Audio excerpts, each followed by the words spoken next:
Hello friends, welcome back SN Paint tech.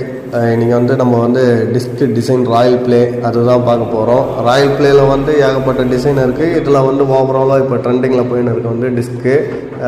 நிறையா design இருக்குது. அதெல்லாம் நான் படிப்படியாக வீடியோ பண்ணுறோம். இந்த டிசைனில் இப்போது ஒரு முக்கியமான எஃபெக்ட் எடுத்து பண்ணின்னு இருக்கிறோம். அது என்ன அப்படின்னு சொல்லிட்டு கேட்டிங்கனாக்கா, நார்மலாக எம்எல்சனில் இந்த டிஸ்க்கு பண்ண முடியுமா, அதாவது ப்ளே பண்ண முடியுமா அப்படின்னு சொல்லிட்டு தான் ட்ரை பண்ணிக்கிட்டு இருக்கோம். ராயல் ப்ளேனாவே அதுக்கான மெட்டீரியல் வாங்கி இந்த ஒர்க்கு பண்ணால் தான் பர்ஃபெக்டாக வரும், லுக்கும் நல்லா தெரியும். பட்டு நாங்கள் பேஸ் கோட்டு எம்எல்சன் போட்டு டாப் கோட்டு மட்டும் ராயல் அப்ளை பண்ணி யூஸ் பண்ணிக்கிட்டு இருக்கோம். உண்மையிலே ராயல் ப்ளே மெட்டீரியலில் கொடுக்கக்கூடிய எஃபெக்ட் இது பக்காவாக வந்திருக்கு. அவுட்லுக்கு உண்மையிலே சூப்பராக இருக்குது. நீங்களும் பாருங்கள் எப்படி இருக்குன்னு சொல்லிட்டு மறக்காமல் கமெண்டில்